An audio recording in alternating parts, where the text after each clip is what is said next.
어떤 불행은 되물림이라는 걸 아세요? 가령 자기 처자식을 때리는 남자는 거슬러 올라가면 대부분 그 아비가 똑같은 사람이었고요. 하루가 멀다 하고 싸우는 부부 역시 어린 시절 가정사에 문제가 있는 경우가 많죠. 물론 부모를 반면교사 삼아 그렇게는 안 살아야지 다짐하고 실천하는 사람들도 있어요. 성공하기보단 실패하는 사람들이 더 많지만요. 저도 그랬어요. 절대 엄마 아빠처럼 불행한 결혼 생활은 하지 않겠다고 결심했는데 끝내 실패하고 말았죠. 제가 기억하는 부모님은 늘 서로 싸우고 있었어요. 엄마는 아버지의 가부장적인 성향과 무심함을 못 견뎌 했고요. 아버지는 엄마의 자유분방함과 예민함에 치를 떨었죠. 결혼 후 줄곧 가정주부로 살았던 엄마는 제가 초등학교 들어갈 무렵 다시 사회생활을 시작했어요. 아무래도 회사를 다니다 보니 집안일에도 좀 소홀해지고 때론 회식이다 야근이다 해서 늦게까지 집에 들어오지 않는 날들도 있었는데요. 그때마다 아버지는 엄마에게 화를 냈어요. 내가 벌어다주는 돈이 부족해? 아님 내가 언제 당신한테 돈 벌어오라고 한 적 있어? 그냥 집에서 얌전히 살림이 날 것이지 왜 밖으로 싸돌아다니길 싸돌아다녀? 싸돌아다닌다니? 내가 당신 일하는 거 보고 그딴 식으로 말하면 좋겠어? 나도 일하는 거잖아. 회사 다니는 거라고. 그러니까 그놈의 회사를 왜 다니냐고. 내가 달에 가져다주는 돈이 얼만데? 내가 그냥 평범한 회사원이면 말을 안 해. 나 사업하는 사람이야. 집사람 내조가 얼마나 중요한지 몰라서 그래? 당장 이번 주에도 거래처 사람들 집으로 초대하기로 했는데 당신이 없으면 어떡하냐고? 그냥 밖에서 만나면 되잖아. 나 전부터 당신이 사람들 집으로 끌고 오는 거 싫었어. 아무리 일하는 아주머니가 있다고 해도 신경 쓸 게 얼마나 많은데 어쩜 그렇게 날 하나도 배려 안 해? 뭐? 배려? 내가 처자식 먹여 살리겠다고 밖에서 얼마나 뛰어다니는지 알면서 고작 집에서 손님들 대접할 음식 좀 만들라고 했다고 배려 어쩌고 하는 말이 나와? 내가 언제 먹여 살려달라고 했어? 당신하고 결혼만 안 했어도 나 혼자 회사 다니면서 잘 먹고 잘 살았을 거야. 어쩌다 당신 같은 인간하고 결혼해서 나 더는 못 참겠어. 우리 이혼하자. 결국 제가 12살 되던데 부모님은 서류상으로 남남이 됐어요. 저는 엄마를 따라가고 싶었는데요. 엄마가 그걸 원하지 않았어요. 미정아 미안해. 근데 엄마는 너희 아빠에 비해 가진 것도 없고 엄마 따라가면 네가 고생만 할 거야. 그러니까 아빠랑 살아. 응? 싫어. 난 엄마 따라갈래. 엄마가 더 좋단 말이야. 늘 일에 바쁜 아버지는 제게 어렵고 무서운 사람이었어요. 아버지와 단둘이 사느니 엄마와 살고 싶었죠. 하지만 엄마는 단호하게 절 거절했어요. 글쎄 안 된다니까. 엄마가 지금 당장은 널 데려갈 여력이 안 돼. 그러니까 아빠랑 살아. 엄마 왜 그래? 내가 잘못했어. 공부도 열심히 하고 엄마 말도 잘 들을게. 그러니까 나도 데려가. 안 된다면 안 돼. 엄마도 엄마 인생 살아야지. 너도 너희 아빠처럼 엄마 발목 잡아야 속이 시원하겠니? 여기서 아빠랑 살면 너도 더 행복할 거야. 그러니까 다신 엄마 찾지 마. 엄마는 울고불고 하는 저를 방 안에 가둬두고 그대로 집을 나가버리셨어요. 그때의 기억은 제게 지워지지 않는 상처로 남았는데요. 처음엔 엄마가 참 원망스러웠어요. 지금 생각해보면 엄마 입장에선 저를 책임질 수 없으니 일부러 더 모질게 굴었던 거겠다 싶지만 어쨌든 당시 어렸던 저는 큰 상처를 입었고요.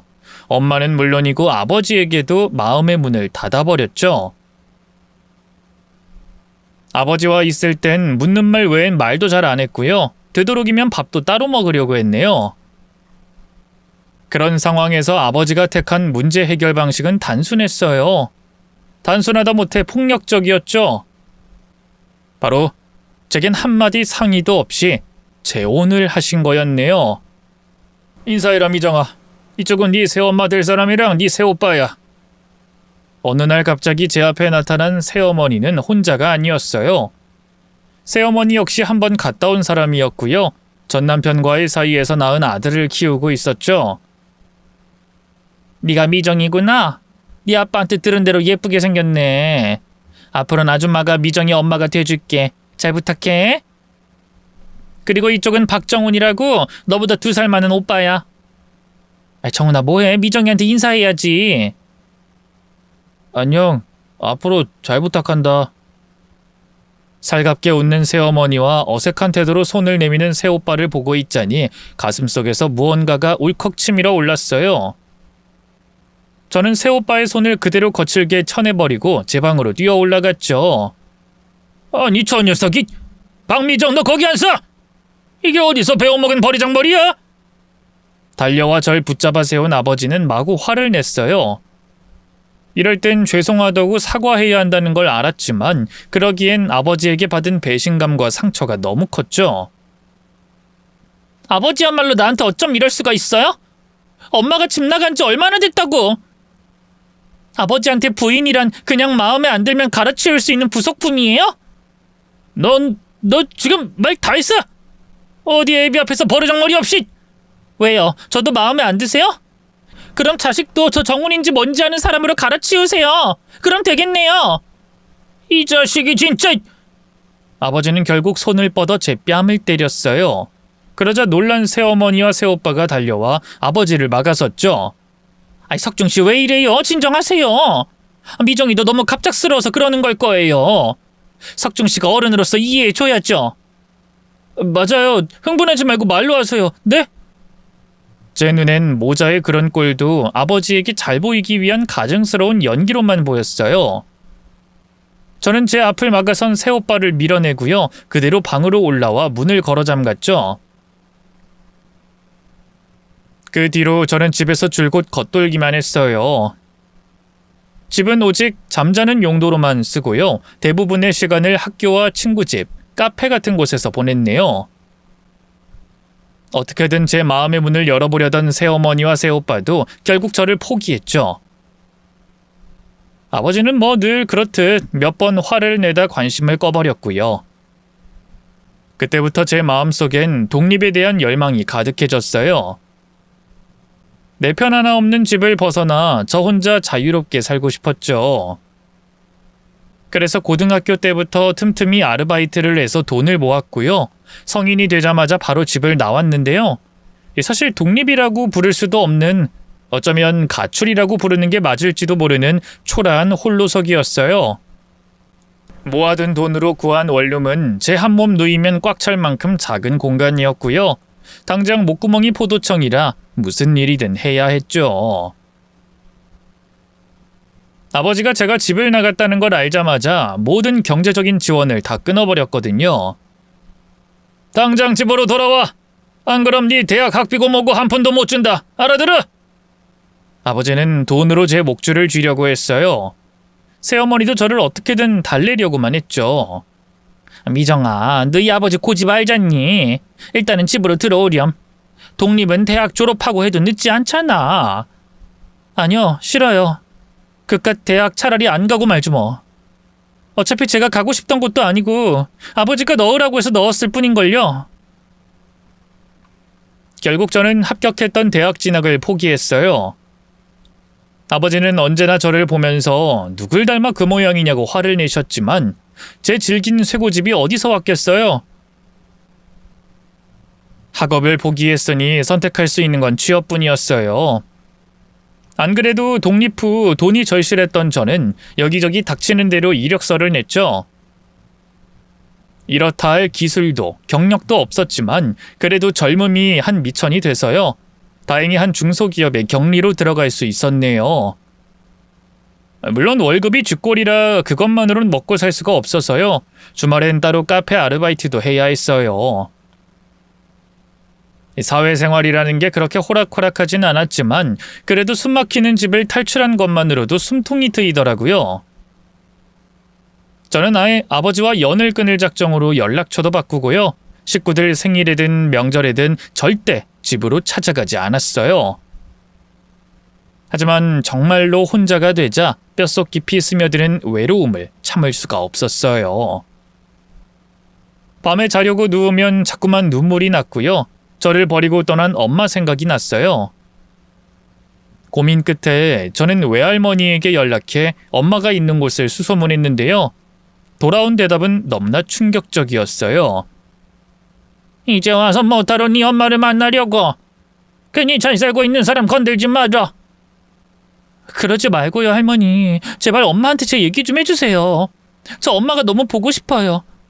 그리고 엄마도 분명히 절 만나고 싶어 할 거예요. 저 하나뿐인 엄마 딸이잖아요. 네? 하나뿐인 딸은 무슨? 너희 엄마 진작에 재혼했다. 너만한 딸도 키우고 있어. 외할머니의 말은 폭탄이 터진 것처럼 저를 뒤흔들어 놨어요. 그럴 리가 없다고. 엄마가 아빠처럼 날 배신했을 리 없다고 생각했죠. 외할머니가 엄마랑 날 못 만나게 하려고 거짓말한 게 분명해. 고민하다 다른 외가 친척들에게 연락해 엄마의 행방을 수소문했어요. 다행히 이모로부터 엄마가 살고 있는 집 주소를 받을 수 있었는데요. 회사에 하루 휴가를 내고 무작정 그곳으로 찾아갔어요. 그만큼 간절했으니까요. 엄마가 살고 있는 집은 멋진 2층짜리 단독주택이었어요. 초인종을 누르자 인터폰으로 일하는 아주머니가 응대하더군요. 누구시죠? 저 김예순의 딸 박미정이에요. 엄마 나야, 미정이. 엄마 안에 있지? 무작정 엄마를 찾아 불렀어요. 일하는 아주머니가 당황한 것도 잠시. 이내 대문이 열리면서 엄마가 달려나오더군요. 아니 미정아, 너 대체 여긴 어떻게 알고 온 거야? 무려 8년 만에 재회였어요. 하지만 엄마는 반가워하긴커녕 당혹스러운 표정으로 저를 밀어내더군요. 여기가 어디라고 왔어? 얼른 돌아가. 엄마는 나 안 보고 싶었어? 난 엄마가 너무 보고 싶어서 그래서 여기까지 찾아온 건데. 알겠으니까 오늘은 일단 돌아가, 응? 엄마 재혼했다는 게 진짜야? 거짓말이지? 나 말고 다른 딸이 생겼다는 것도 사실 아니지? 얘가 진짜...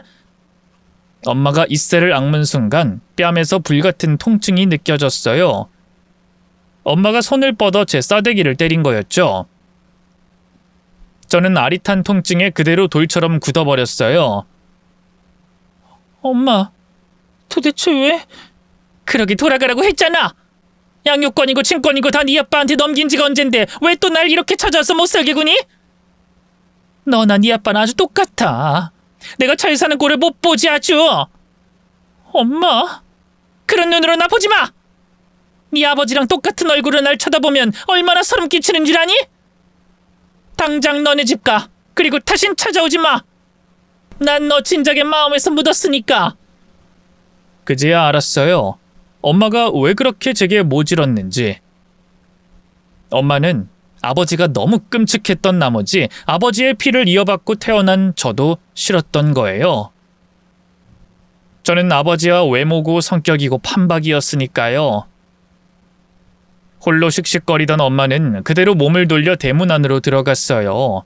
그리고 정원에 나와 있던 누군가를 보고는 흠칫하더군요. 지은아, 왜 나와 있었어? 추운데 얼른 들어가. 쟨 누구예요? 엄마?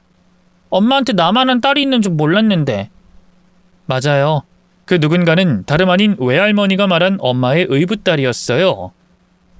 엄마의 재혼 상대가 데려온 딸이었는데 교복을 입고 있는 걸로 보아 저보다 한두 살 어려 보였죠. 딸은 무슨 그런 거 아니야. 얼른 들어가자.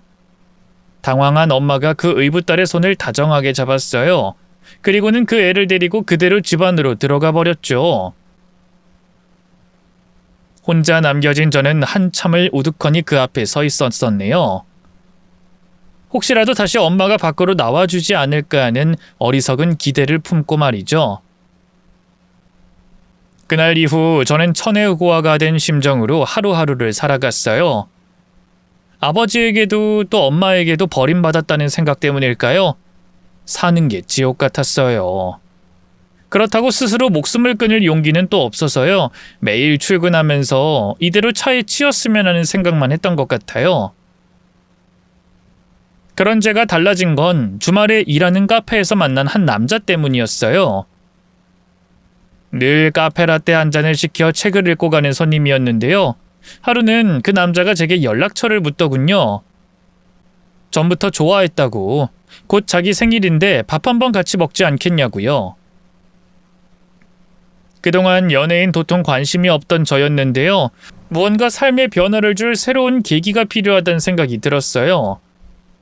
그래서 고민 끝에 허락했고요. 그렇게 그 남자와 따로 만나 저녁을 먹었죠. 남자는 놀랍게도 인근 의과대학에 다니는 의대생이었어요.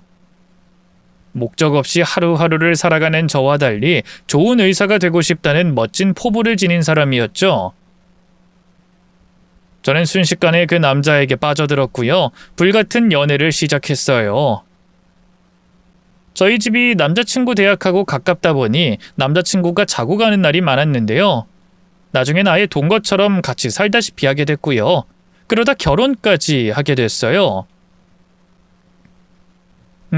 사실 부끄러운 얘기지만 남들 하는 것처럼 제대로 된 결혼은 아니었어요. 애가 생겨서 식은 생략하고 부랴부랴 혼인신고만 한 거였거든요. 당연히 부모님에게도 따로 알리지 않았고요. 솔직히 혼전 임신으로 갑자기 결혼하게 됐을 때만 해도 너무 불안했어요. 좋은 아내, 좋은 며느리가 될 자신이 없었거든요. 좋은 엄마가 될 자신은 더더욱 없었고요. 하지만 어쩌겠어요. 이미 애는 생겨버렸고 최선을 다하는 수밖에 없었죠. 다행히 남편은 책임감이 있고 좋은 사람이었어요. 연애 때나 결혼 이후나 한결같이 제게 잘해줬고요. 공부하느라 바쁜 와중에도 갓 태어난 딸을 예뻐해줬죠. 남편이 어릴 때 일찍 아버지가 돌아가셔 줄곧 홀어머니 손에서 자랐는데요. 그래서인지 자기 자식에게 좋은 아버지가 되어주고 싶다는 열망이 강한 사람이었어요. 학교에서 밤 늦게까지 공부하고 들어와서도 꼭 딸아이 얼굴을 한 번이라도 보고 자려고 했죠. 우리 새별이 조금만 기다려. 아빠가 학교 졸업만 하면 더 많이 놀아줄 테니까. 자기도 참. 의사 되면 더 바빠지지 않겠어? 인턴이나 레지던트들 보면 아예 집에도 못 들어간다던데. 아, 그런가? 이게 뭐냐? 아빠가 돼가지고. 늘 딸 자는 얼굴만 보고. 나중에 의사 되고 더 바빠지면 새별이가 나 미워하는 거 아니야? 같이 보내는 시간이 중요한가? 그만큼 더 많이 사랑해주면 되지. 자기한테도 미안해. 요즘 시험 때문에 정신이 없어서. 남편은 늘 저와 딸에게 미안해했어요. 무심한 아버지 밑에서 자랐던 저로선 그런 남편이 참 고맙고 좋은 사람 같았죠. 그래서 저도 아내로서 최선을 다하려고 노력했어요. 회사를 다니면서도 남편 삼시세끼는 꼬박꼬박 차려줬고요. 청소나 빨래 같은 집안일도 되도록이면 혼자 다 해결하려고 했네요. 하지만 시간이 흐를수록 저도 한계에 부딪혀서요. 결국 남편 고향에서 혼자 살고 계시던 시어머니가 저희 집으로 들어오셨어요. 솔직히 좀 불편했지만 그래도 살림과 육아를 거들어 주셔서 한숨 돌릴 수 있었죠. 어머님 감사해요. 어머님 덕분에 요즘은 회사에 눈치도 안 보이고 살 것 같아요. 그래? 내가 도움이 된다니 다행이구나. 앞으로 새별이나 살림은 신경 쓰지 말고 넌 일에만 집중하거라. 칠성이 밥도 앞으로는 내가 차려줄 테니까. 아니에요. 그래도 제가 할 수 있는 건 제가 해야죠. 됐으니까 너도 집에 오면 푹 쉬어. 안 그래도 칠성이 학비를 네가 다 대고 있는데 애미로서 미안해서 그래. 결혼 후 제가 남편 학비를 책임지고 있는 건 사실이었어요. 사실 시가가 썩 넉넉한 형편은 아니었거든요. 시장통에서 장사하던 시어머니가 허리 디스크로 몸져 누우면서부턴 가세가 더욱더 기울었죠. 그래서 남편도 경제적인 문제로 몇 번 휴학을 한 상태였는데요. 최대 휴학 횟수가 정해져 있어서 더는 휴학이 힘든 상황이었어요. 그러자 남편은 아예 진지하게 의사 되는 걸 그만둘 생각도 했는데요. 그런 남편을 설득한 게 바로 저였어요. 여보, 당신 어릴 때부터 꿈이 뭐였어? 어렵고 아픈 사람들 돕는 훌륭한 의사가 되는 거라고 했잖아. 그 꿈 이루려고 그렇게 힘들게 공부해서 의대에 들어갔는데 이제 와서 포기하면 너무 아깝지 않아? 그렇긴 한데 내가 혼자도 아니고 책임져야 할 사람들이 너무 많잖아. 어머니도 아프시고 당신이랑 새별이도 있고. 지금이라도 그냥 일반 회사 들어가서 돈 버는 게 낫지 않을까 싶어. 내가 왜 당신이 책임져야 할 사람이야. 나도 성인이고 지금 회사 다니면서 돈 잘 벌고 있는데. 난 이 부부란 서로 발 맞춰가면서 함께 걷는 사람들이라고 생각해. 힘들 때 의지하고 기댈 수 있는 평생의 동반자. 그러니까 학비 걱정은 하지 마. 내가 일을 늘려서라도 어떻게든 대줄 테니까. 여보, 그렇게 말해줘서 고마워. 고맙긴. 나중에 당신 의사 되고 나면 제대로 은혜 갚으라고 할 거거든? 아시는 분은 아시겠지만 의대 학비라는 게 정말 만만치가 않거든요. 특히 남편이 다니던 대학은 사립대라서 1년 학비만 1,000만 원이 넘었어요. 의과대학은 일반 대학과 달리 무려 6년을 다녀야 하는데 말이죠. 어디 그뿐인가요? 수많은 교재비에 실습비, 거기에 남편이 먹고 입는 데 들어가는 생활비까지 아무리 회사에서 죽어라 일해도 돈이 부족해서요. 퇴근 후엔 따로 고깃집 불판 닦는 아르바이트를 하고요. 주말에도 카페 아르바이트를 계속했네요. 이렇게 글로 줄줄이 적고 보니 새삼 어떻게 그러고 살았나 싶어요. 아무리 시어머니가 집안 살림과 딸애를 봐줬다고 해도 제 젊음과 건강을 갈아넣는 짓이었죠. 일하다 코피를 쏟은 적도 여러 번이었고요. 밥을 제때 못 먹고 화장실도 제때 못 가니 만성 위염과 방광염으로 고생도 많이 했어요. 말 그대로 하루하루 몸이 망가져가는 게 느껴졌죠. 그래도 남편이 의사만 되는 것만 생각하면서 꼭 참았어요. 어쨌든 대한민국 의사라는 게 벌이도 인망도 보장되는 직업이잖아요. 남편이 의사만 되고 나면 그때부턴 고생 끝, 행복 시작이라고 생각했죠. 그때만 해도 꿈에도 몰랐어요. 그토록 기다리던 그날이 제게 지옥 같은 악몽을 선사해 줄 줄은 말이죠. 아직도 기억에 생생해요. 그날은 남편이 무사히 의대 본과 과정을 마치고 졸업한 날이었어요. 이미 그 직전에 본 의사 국가고시에도 당당하게 합격한 상태였죠. 중간에 남편이 군대도 다녀오고 학점 문제로 한 학기를 더 다니는 등 여러 문제가 있어서요. 장장 10여 년 만에 드디어 남편이 학교를 졸업하는 것이었기 때문에 저도 기분이 남달랐어요. 기쁜 마음으로 졸업식에 참석해 사진도 많이 찍고요. 큰맘 먹고 고급스런 고깃집에서 갈비도 뜯었어요. 그리고 집으로 돌아가려는데 남편이 친구들과 약속이 있다고 하더군요. 지금 과 애들끼리 모여서 술 한잔씩 하고 있나 봐. 다들 나도 빨리 오라고 성화네. 그래? 그럼 얼른 가봐. 그래도 너무 늦으면 안 돼? 케이크 사놨거든. 이따 저녁에 우리 가족끼리 축하 파티 해야지. 그래, 알겠어. 그럼 먼저 새별이 데리고 들어가. 날이 날인 만큼 좋은 마음으로 남편을 보내줬어요. 그리고 시어머니와 단둘이 집으로 돌아왔는데요. 갑자기 일하던 카페에서 연락이 왔어요. 미정씨, 오늘 회사 하루 쉰다고 했지. 혹시 그럼 대타 뛸 수 있나? 갑자기 알바 빵꾸가 나서 말이야. 부탁 좀 할게. 오래 일했던 만큼 사장님이 제 편의도 많이 봐주셨거든요. 그래서 그 간절한 부탁을 거절하기가 어려웠어요. 때마침 남편도 술자리 때문에 늦게 오겠다. 가서 도와드리겠다고 했죠. 시어머니도 딸애는 자기가 보고 있을 테니 흔쾌히 다녀오라고 하시더군요. 바로 카페로 달려가 대타를 뛰었어요. 사장님이 고맙다면서 조각 케이크와 쿠키 몇 개를 손에 쥐어주더군요. 감사하다 인사하고 집으로 달려왔는데요.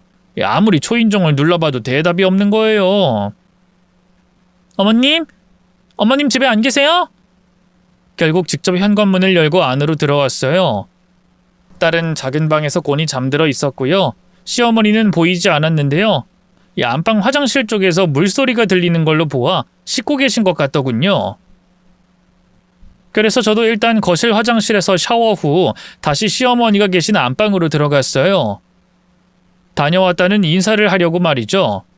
그런데 그때 반쯤 열린 화장실 문틈새로 시어머니의 목소리가 흘러나왔어요. 아들, 잘 놀고 있어?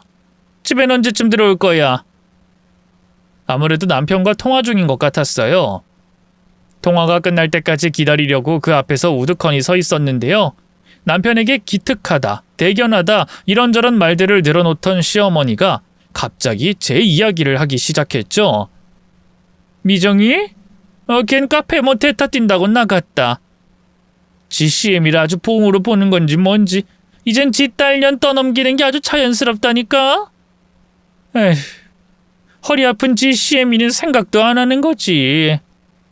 그 순간 뒤통수를 한 대 얻어맞은 것처럼 정신이 멍해졌어요. 시어머니가 뒤에서 저를 그런 식으로 흉보고 있을 줄은 상상도 못했거든요. 그렇게 힘드셨으면 말을 하지. 그럼 일을 줄여서라도 딸에는 제가 봤을 텐데. 사실 저라고 뭐 좋아서 딸을 시어머니에게 맡긴 게 아니잖아요. 나가서 돈 버느라 그런 거지.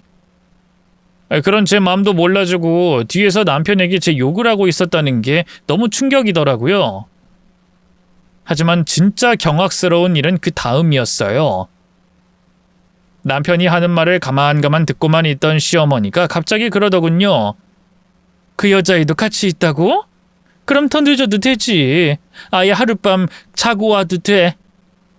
집에서 미정이 걔랑 하는 파티가 뭔 의미가 있다고. 어차피 곧 갈라설 건데. 아들, 어떻게든 그 여자애 꼭 잡아야 해. 알지?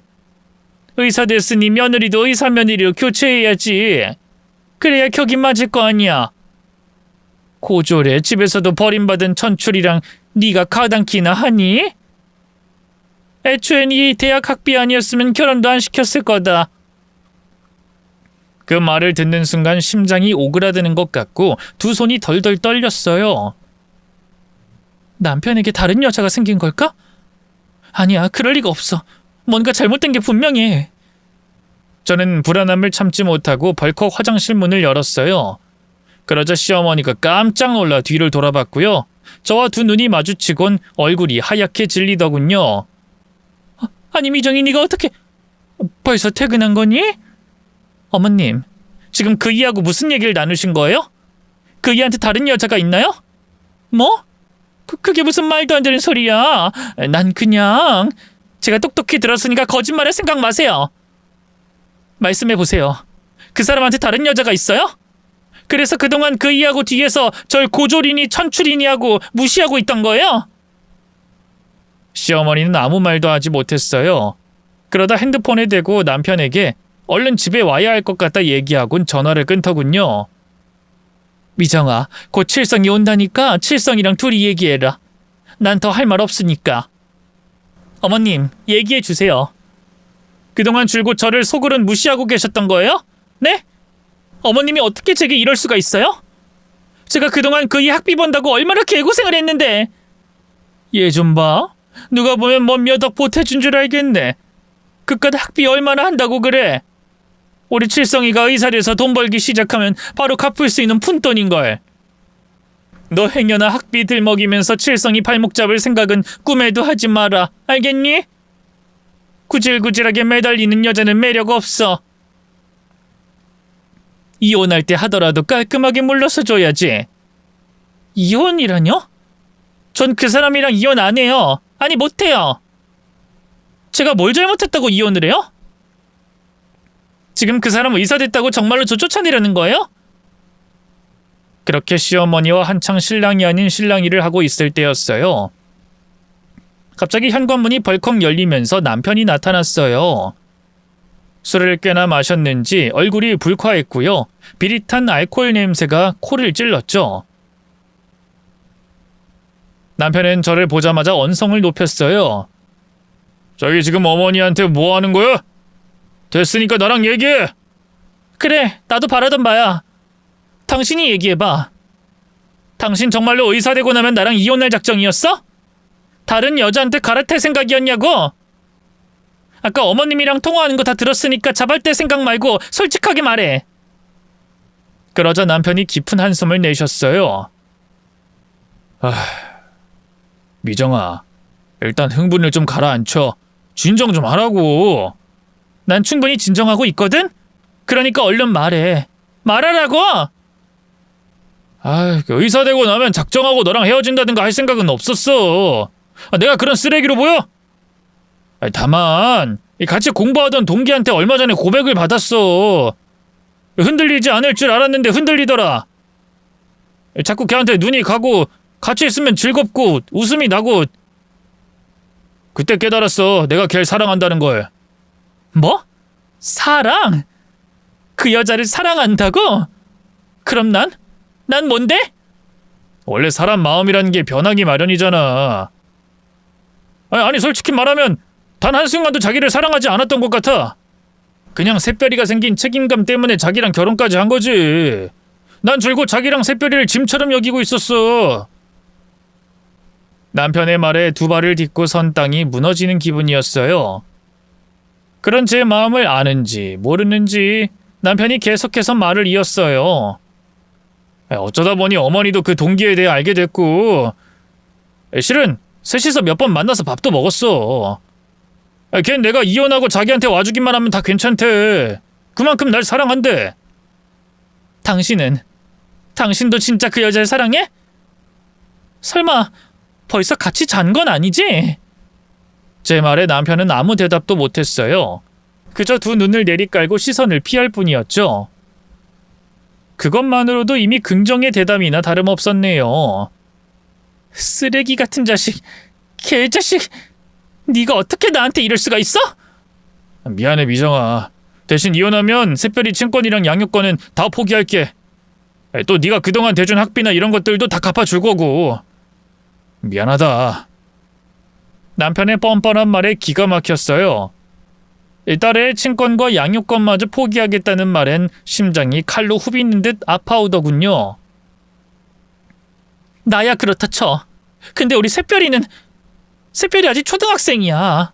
지 아빠 드디어 의사 된다고 얼마나 좋아했는데 이제 아빠 공부 안 하는 거냐고. 그럼 덜 바빠져서 자기랑 놀 수 있는 거냐고. 얼마나 신나 있는 줄 알아? 학교만 졸업하면 샛별한테 잘하겠다며. 좋은 아빠 되겠다며. 미안하다. 근데 어차피 내가 자기한테 마음이 떴는데 샛별이랑도 하루라도 빨리 정을 떼는 게 맞지 않겠어? 샛별이를 위해서라도 말이야. 샛별이를 위해서라고? 그 더러운 입으로 내 딸 이름 부르지 마. 넌 오늘부로 내 남편도 샛별이 아빠도 아니니까. 그래, 당신이 원하는 대로 이혼해줄게. 근데 당신은 언젠가 반드시 나랑 샛별이를 버린 대가를 치르게 될 거야. 두고 보라고. 저를 붙잡으려는 남편을 뿌리치고 방으로 들어갔어요. 그리고 아직 자고 있는 딸을 깨워 밖으로 나왔죠. 아무것도 모르는 딸은 잠에 취한 얼굴로 잠투정을 했어요. 엄마 갑자기 왜 그래? 나 아직 졸린데. 미안해 샛별아. 엄마랑 잠깐 어디 좀 가자. 아빠랑 할머니한테 인사해. 아빠랑 할머니는 같이 안 가고? 응, 아빠랑 할머니는 안 가. 샛별이랑 엄마만 가는 거야. 아무것도 모르는 딸이 남편과 시어머니를 차례대로 끌어안고 다녀오겠다며 손을 흔들었어요. 어린 것의 무고한 얼굴 앞에선 그래도 양심이 찔리는지 남편도 시어머니도 차마 딸애와 눈을 마주치지 못하더군요. 그렇게 딸을 데리고 밖으로 나오자 찬바람이 얼굴을 스쳤어요. 눈물이 나올 것 같아 이새를 악물고 택시를 잡아탔는데요. 어디로 갈 거냐고 묻는 택시기사님 앞에서 아무 말도 할 수가 없더군요. 10년간 죽어라 집과 일터만 오가며 살았던 삶이었어요. 그 흔한 친구 하나 만들 수가 없었는데 그 밤중에 갈 곳이 어디 있었겠어요. 손님 어디로 가실 거냐고요? 죄송해요. 일단 시내로 가주세요. 결국 시내에 있는 모텔에서 하룻밤을 보낼 수밖에 없었어요. 다음날 딸을 일단 학교로 보내고 저도 출근하는데 어찌나 막막하던지요. 저 혼자도 아니고 딸이 있는데 이렇게 계속 숙박업소를 전전할 수는 없는 노릇이었어요. 돈도 버는 족족 남편 학비와 생활비로 들어갔기 때문에 따로 집을 구할 수도 없었고요. 다시 남편이 있는 집으로 들어가야 하나? 하긴 내가 뭘 잘못했다고. 바람은 그놈이 폈으니 위자료로 그 집이라도 받아내야지. 이런저런 생각을 하던 그 순간이었어요. 조심해요! 횡단보도를 건너다 그만 달려오던 오토바이에 치이고 말았어요. 크게 부딪힌 것도 아니었는데 몸이 뒤로 확 넘어가고요. 차도에 무릎과 손이 쓸렸죠. 이봐요, 괜찮아요? 잠시만요, 지금 바로 119 부를게요. 아니에요. 크게 안 다친 것 같은데. 교통사고는 나중에 어떻게 후유증이 올지 몰라요. 일단 같이 병원으로 가요. 오토바이 운전자는 저희 아버지 또래의 남자였는데요. 제가 괜찮다고 하는데도 한사코 병원으로 가자고 했어요. 결국 회사의 얘기에 사정을 설명하고 병원으로 갔죠. 1년의 검사를 받았는데 다행히 큰 문제는 없는 것 같았어요. 마지막으로 쓸린 다리를 치료받으려고 했는데요. 의사 가운을 입은 익숙한 얼굴의 남자가 치료실 안으로 들어오더군요. 이윽고 제 얼굴을 본 남자의 두 눈도 커다래졌어요. 아니 넌 미정아, 너 미정이 맞지? 남자의 정체는 다름 아닌 새오빠였어요. 10여 년 만에 보는 새오빠의 얼굴에 갑자기 눈물이 왈칵 나더군요. 놀란 오빠가 다가와 저를 살폈어요. 미정이 너 왜 그래? 어디가 어떻게 아파서 왔는지 말해봐, 응? 아니야, 아파서 그런 게 아니라 그냥 오랜만에 오빠 얼굴을 보니까. 제 말에 오빠는 입을 다물고 아무 말도 하지 않았어요. 그리고 제 다리의 상처를 치료해 준 뒤 따로 커피 한잔 하자고 하더군요. 병원 1층에 있는 카페에서 어색한 얼굴로 새오빠와 마주봤어요. 오빠가 의사가 된 줄은 몰랐네. 몇 년 안 됐어. 그보다 넌 어떻게 지냈어? 새오빠의 물음에 또다시 속절없이 눈물이 쏟아졌어요. 저는 오빠에게 그동안 있었던 일들의 자초지종을 설명했죠. 그러자 오빠가 이를 갈았어요. 어디 그런 쓰레기 같은 놈이. 미정아, 그놈 어디 병원에서 일하게 됐냐? 땡땡병원 인턴으로 들어가게 됐는데. 그래? 거기 병원에 오빠 친구들 많으니까 일단 좀 기다려봐. 어떻게든 오빠가 복수해 줄 테니까. 새오빠의 말에 얼마나 놀랐는지 몰라요. 그래서 저도 모르게 두 눈을 커다랗게 뜨고 물었죠. 오빠가 복수를 해준다고? 왜? 왜라니? 넌 어떻게 생각할지 모르지만 넌 내 하나뿐인 동생이야. 그러니 복수는 당연한 거 아니야? 고마워, 오빠. 대신 복수에 성공하면 너도 내 부탁 하나만 들어주라. 부탁이라니? 그건 그때 가서 얘기할게. 너 지금 지낼 곳도 없지? 나 병원 근처에 얻어둔 오피스텔 있으니까 일단 그리로 가. 괜찮다고 하는데도 오빠는 자기가 지내던 오피스텔에 저와 딸의 거처를 마련해줬어요. 덕분에 저는 한시름 놓을 수 있었고요. 변호사를 만나 이혼 상담도 받을 수 있었죠. 변호사 말로는 남편의 잘못이 확실하기 때문에 설사 남편 마음이 변한다고 해도 딸 양육권과 친권은 확실히 가져올 수 있고요. 그 상간녀와 남편을 상대로 민사소송을 걸어 위자료도 받아낼 수 있을 거라고 하더군요. 그 말을 들으니 힘이 나더라고요. 일단 상간자 소송을 걸려면 남편의 외도 증거가 필요했어요. 그래서 남편에게 이혼 얘기를 하고 싶으니 따로 만나자고 했죠. 아무것도 모르는 남편은 좋다고 나오더군요. 자기 지금 어디서 지내? 그날 그렇게 갑자기 나가버려서 내가 얼마나 놀랐는 줄 알아? 새별이는? 새별이는 잘 지내지? 이제 와서 좋은 아빠인 척 하지 마. 역겨우니까. 됐고 이혼 서류에 사인이나 해. 저는 남편에게 이혼 서류를 내밀었어요. 그리고 남편이 서류를 살펴보는 사이 실수인 척 남편 옷에 커피를 쏟았죠. 아이 차가워. 뭐 하는 거야? 옷 다 버렸잖아. 미안해. 세탁비 주면 될 거 아니야. 화장실 가서 일단 대충 닦고 와. 남편이 신경질을 내면서 화장실로 달려간 사이 남편의 휴대폰을 뒤졌어요. 역시나 상간녀와 주고받은 더러운 문자 내역이 한가득이더군요. 그걸 제 핸드폰으로 전부 찍은 다음 상간녀의 연락처도 저장했어요. 그리고 남편과 헤어지자마자 바로 상간녀에게 연락했죠.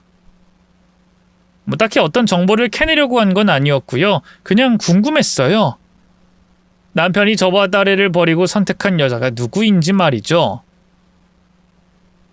근데 카페에서 만난 상간녀를 본 순간 저는 굳어버릴 수밖에 없었어요. 충격적이게도 상간녀는 제가 아는 사람이었어요. 바로 제 생모의 의붓딸이었죠. 아무리 세월이 흘렀어도 똑똑히 알아볼 수 있었네요. 근데 상간녀는 제 정체를 알고도 조금도 놀라지 않았어요. 이미 알고 있었던 사람처럼 말이죠. 설마 내 남편한테 일부러 접근한 거예요? 나한테 억하심정을 품고? 제 물음에 상간녀가 코웃음을 쳤어요. 내가 그쪽한테 무슨 억하심정을 품어요? 그쪽이 품으면 모를까. 나도 처음엔 몰랐어요.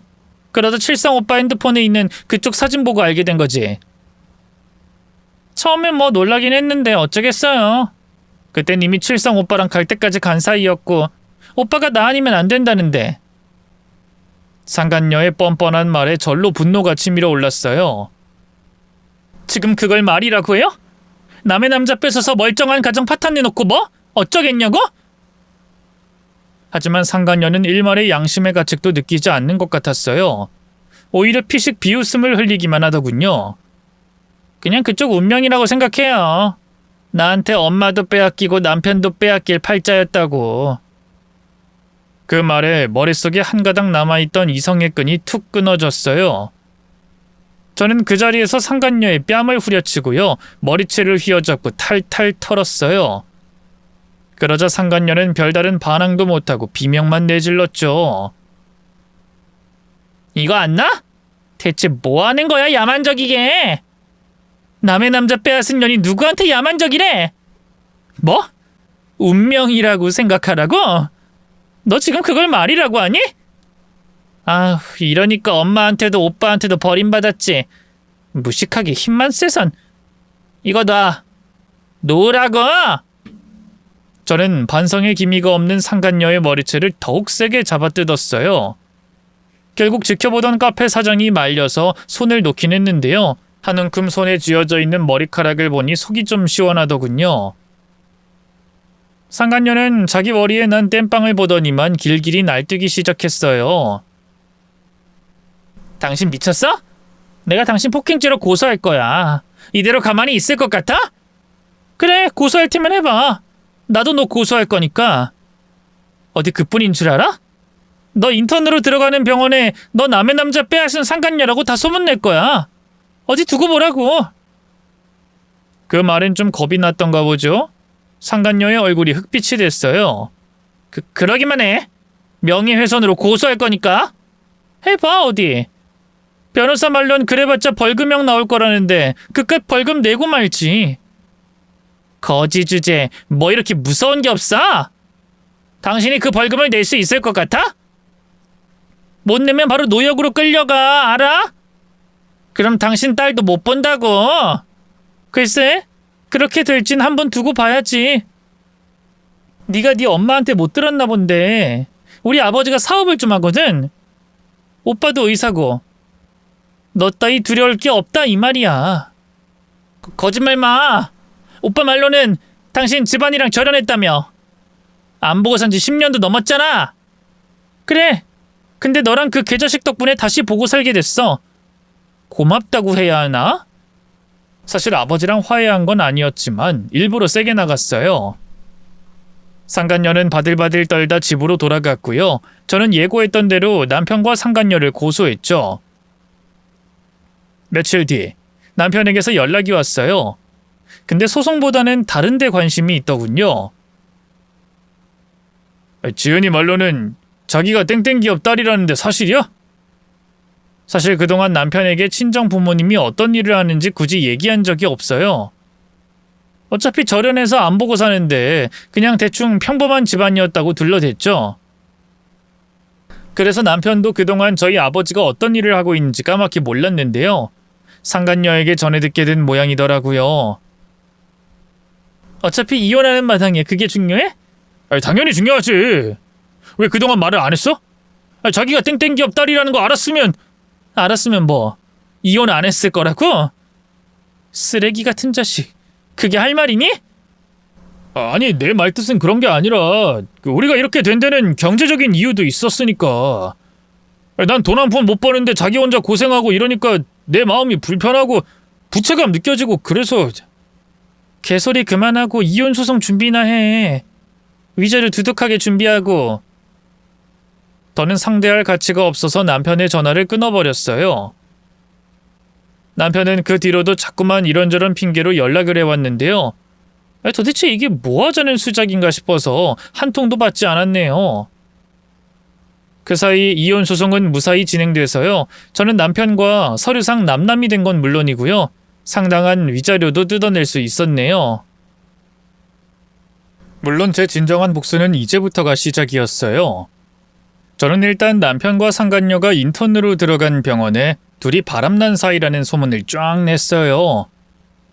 어디 그뿐인가요? 병원 홈페이지에도 올려서 그 병원 다니는 환자들이 다 알게 했죠. 그러자 상간녀는 견디다 못해 병원을 그만뒀는데요. 그쯤에 새오빠가 아주 기막힌 정보를 물어왔어요. 그건 바로 상간녀가 의대 다니던 시절에 몰래 약을 빼돌려 주변 지인들에게 불법적으로 나눠줬다는 거였죠. 그게 살을 빼주는 효과가 있다고 해서 여자들 사이에서 인기가 많은 약이었거든요. 문제는 그게 처방전이 없으면 살 수 없는 조제약이라는 거였죠. 저는 관련 기관에 이 사실을 익명으로 고발했고요. 상간녀는 결국 의사 면허가 박탈될 위기에 처했죠. 그러자 상간녀가 저를 찾아왔어요. 옆에는 제 친모도 함께였어요. 엄마는 절 보자마자 매서운 표정으로 눈을 부라리더군요. 너 어쩜 그럴 수가 있니? 그래도 지은이가 내 의붓딸이면 너하고도 자매나 다름없는 사이인데 그깟 남자 좀 뺏겼다고 어쩜 이렇게 잔인하게 굴 수가 있어? 십몇 년 만에 봐놓고는 잘 지냈냐는 말 한마디 없이 엄마는 대뜸 고함부터 질렀어요. 기가 막혀 헛웃음이 다 나오더군요. 잊었어? 엄마가, 아니, 당신이 날 먼저 버렸잖아. 나 같은 건 꼴도 보기 싫다면서 연 끊은 지가 언젠데. 당신은 더는 내 엄마가 아니야. 근데 어떻게 전현이 내 자매가 될 수 있어? 더군다나 전현이 나한테 무슨 짓을 했는데? 넌 어쩜 그렇게 표독스러운 게 네 애비를 꼭 닮았니? 아우 정말. 긴 말할 거 없고 당장 기관에 고발한 거 취소해. 잘못한 거라고 해명하라고. 우리 지은이가 어떻게 힘들게 의사가 됐는데 그건 내 할 바 아니고. 전 그럼 내 앞에 무릎 꿇고 둘이 빌어봐. 뭐야? 싫어? 싫음 말고. 나야 아쉬울 거 없으니까. 정신 차려. 지금 누가 아쉬운 입장인지 잘 생각해 보라고. 그러자 옆에 가만히 있던 상간녀가 엄마의 옆구리를 찔렀어요. 맞아 엄마. 나 진짜 의사면허 박탈되면 안 된단 말이야. 일단 잘못했다고 빌자. 마지못한 표정으로 모녀가 제 앞에 털썩 무릎을 꿇었어요. 그리고 제발 한 번만 용서해 달라면서 손이 발이 되도록 싹싹 빌더군요. 그 모습을 보고 있자니 10년 묵은 체증이 싹 내려가는 것 같았네요. 물론 고발은 따로 취하해주지 않았어요. 제가 미치지 않고서야 그럴 리가 있나요? 결국 상간녀는 의사 면허가 박탈됐고요. 동네에도 남의 남자 빼앗은 여자라는 게 소문이 나서 결국 시골로 도망치듯 이사를 갔어요. 그러자 그년 아비라는 작자가 단단히 꼴이 났나 보죠. 차마 저한테 뭐라고 못하고 엄마만 엄청 잡은 모양이더라고요. 당신 전남편하고 낳은 딸 때문에 자기 딸 인생 망쳤다면서요. 결국 엄마는 견디다 못해 또다시 이혼 서류에 도장을 찍었고요. 갈 곳 없는 처지가 되자 또다시 저를 찾아왔어요. 미정아, 엄마가 잘못했다. 3살 임차리고 남편 눈치가 너무 보여서 널 마음껏 그리워할 수가 없었어. 네가 찾아왔을 때도 모질게 내몰 수밖에 없었고. 너도 이제 딸이 있으니 엄마 마음 이해하지 않니? 제발 엄마 좀 받아주렴. 그 뻔뻔한 말에 얼마나 화가 났는지 몰라요. 내가 왜? 나도 이제 딸이 있으니까 엄마 마음이 더욱더 이해가 안 가던데. 난 우리 딸 무릎에 작은 생채기만 나도 가슴이 미어지던데 눈물 한 방울만 흘려도 미칠 것 같던데. 근데 엄만 대체 나한테 왜 그랬어? 미정아, 엄마가 미안해. 그땐 엄마도 너무 살고 싶은 마음에. 그래, 아빠하고는 못 살겠어서 엄마도 엄마 인생 살고 싶다면서 나 버렸지. 그럼 그걸로 끝인 거야. 이제 와서 오갈 데 없는 처지 됐다고 날 다시 찾아오다니. 엄마는 양심도 없어? 그 상간녀 엄마랍시고 나한테 찾아와서 난리칠 땐 언제고. 제 말에 엄마는 아무 말도 하지 못했어요. 저는 그런 엄마를 노려보며 말했죠. 다신 나 찾아오지 마. 당신이 날 대문 밖으로 내몰며 다신 찾아오지 말라던 그날, 나도 당신을 버렸으니까. 한 번만 더 찾아오면 그땐 경찰 부를 거야. 그렇게 저는 엄마와의 인연도 완전히 끊어버렸어요. 그리고 그쯤에 놀라운 소식이 날아왔는데요. 그건 바로 새오빠가 전해준 남편의 소식이었어요. 미정아, 네 전남편 이번에 의료사고 낸 거 알아? 뭐? 의료사고라니? 담당 의사가 처방해준 약물을 착각해서 전혀 다른 걸 환자한테 준 모양이야. 그래서 그 환자는 결국 죽었는데 병원에서 일 키우기 싫어서 원인 모를 심장마비라고 하고 그냥 넘어간 모양이더라고. 서류도 조작하고. 그동안 네 남편 무너뜨릴 구실이 없어서 계속 찾고 있었는데 그놈이 제 발로 지옥 가는 열차에 올라타줬어. 확실한 거야? 그 병원에서 일하는 내 친구들한테 직접 들은 거야. 확실해. 남편을 궁지로 몰기 위해선 보다 더 확실한 증거가 필요했어요. 그래서 저는 남편을 만나 대화를 청했죠. 그쯤에 남편은 상간녀와도 헤어지고 혼자 지내고 있었는데요. 제가 부잣집 딸이라는 걸 안 뒤로 어떻게든 재결합을 하지 못해 안달이었어요. 그러니 제 전화 한 통에 바로 날아오더군요. 자기가 날 보자고 하고 어쩐 일이야? 드디어 나 용서해줄 마음이 든 거야? 당신 의료사고 냈다며? 제 한마디에 남편의 얼굴이 창백해졌어요. 그걸 당신이 어떻게... 다 아는 수가 있지. 어떻게 된 거야? 진짜 서류 조작까지 해서 덮은 거야?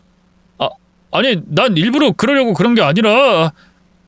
바보 같은 남편은 제 앞에서 이런저런 변명을 하기 바빴어요. 그게 다 제 핸드폰에 고스란히 녹음되고 있는 줄도 모르고 말이죠. 저는 남편과 헤어지자마자 바로 오빠를 만났어요. 그리고 오빠와 함께 피해자 유가족을 만나 남편이 죄를 자백하는 녹음 파일과 조작된 서류 등을 넘겼죠. 그걸 증거로 유가족은 병원과의 소송에서 이겼고요. 남편은 그 일로 의사 면허를 박탈당한 건 물론 실형까지 살게 됐어요. 고맙다면서 제 손을 잡고 우는 유가족들 앞에서 솔직히 좀 부끄럽기도 했어요. 제 복수를 위해서 그 사람들을 이용한 것 같은 기분이 들어서요. 하지만 어쨌든 결과가 좋았으니 된 거 아니겠어요? 그 잘난 의사 아들이 졸지에 감옥에 가게 되자 시어머니는 난리가 났어요. 형량이 너무 과하다면서 항소한 건 물론이고요. 유가족에게 용서를 구하려고 찾아가기까지 했는데요. 그 과정에서 유가족과 같이 있던 저를 보곤 뒤늦게 모든 사실을 눈치챘죠. 너구나. 네가 우리 아들 망치려고 뒤에서 이런 작당 모의를 했던 거야. 그걸 이제 아셨어요? 머리가 나쁜 건지 눈치가 없는 건지. 제 조롱에 시어머니의 얼굴이 시뻘개졌어요. 너 인연! 이대로 우리 아들 감옥 가면 내가 너 가만둘 것 같아? 가만 안 두면 어쩔 건데요? 그 인간한테 우리 친정이 어떤 집안인진 들었죠?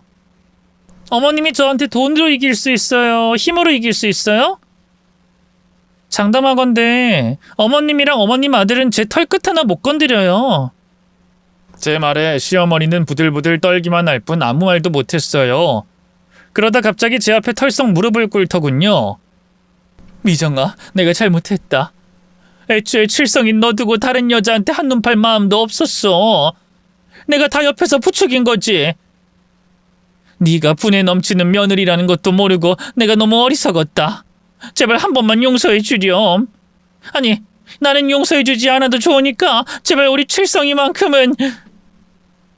네가 유가족들한테 잘 얘기해서 제발 감옥 가는 것만큼은 막아주렴. 제가 왜 그래야 하는데요? 너 정말 이럴 거냐? 내가 이렇게 무릎까지 꿇고 비는데. 어머님 무릎이 뭐 얼마나 비싼 무릎이라고요. 그리고 제가 뭐 그 인간한테 의료사고 저지르라고 사람 죽이고 모르쇠 하라고 시키기라도 했어요? 다 그 인간이 저지른 업보예요. 엄연히 그 일로 목숨을 잃은 사람이 있는데 죗값을 치러야죠. 안 그래요? 제 말에 시어머니는 아무 말도 하지 못했어요. 저는 그런 시어머니를 뒤로하고 돌아섰고요. 몇 달 뒤 남편은 최종적으로 징역형을 선고받고 감옥으로 들어갔네요. 남편이 감옥에 들어간 날 저는 새오빠 앞에서 기쁨인지 슬픔인지 모를 눈물을 흘렸어요. 다 오빠 덕분이야. 정말 고맙고 또 미안해. 됐어. 마음 같아선 그놈 때려주기도 시원찮은데 그래도 복수란 게 당하는 사람만큼이나 하는 사람도 피폐하게 만드는 거 아니겠어? 이제 미정이 너도 그놈한테 벗어나서 네 인생 살아야지. 응, 그래야지. 고마워, 오빠. 미정이 너 내가 복수하는 거 도와주면 내 부탁 하나 들어주기로 한 거 기억나지? 그럼 기억나지. 부탁이 뭔데? 새오빠가 하늘에 별이라도 닫아달라고 하면 정말 그렇게 했을 거예요. 그만큼 오빠한테 큰 은혜를 입었으니까요. 하지만 새오빠가 얘기한 부탁이란 너무나 뜻밖이었어요. 다시 집으로 돌아와 주라. 엄마도 아버지도 널 많이 기다리고 계셔. 새별이도 많이 보고 싶어 하시고. 새오빠의 말에 또다시 눈물이 왈칵 났어요. 엉엉 울면서 그러겠다고 고개를 끄덕이니 오빠의 두 눈에도 물기가 어리더군요. 그날 이후 저는 딸을 데리고 부모님 댁으로 들어갔어요. 새어머니는 절 보자마자 눈물을 흘리셨고요. 아버진 잘 왔다 하면서 제 어깨를 두드려 주셨죠. 10몇 년 만에 온 가족이 둘러앉아 저녁을 먹고 난 뒤 아버지가 그러시더군요. 그동안 얼마나 힘들었는진 정훈이한테 얘기 들었다. 그 지경이 될 때까지 이 애비를 찾지 않은 네가 원망스러우면서도 한편으론 많이 미안하더구나. 내가 네 애비 노릇을 얼마나 못했으면 네가 그렇게 힘들어도 날 찾지 않았을까 싶어서. 돌이켜보면 너한테 왜 그리도 무심했나 후회가 된다.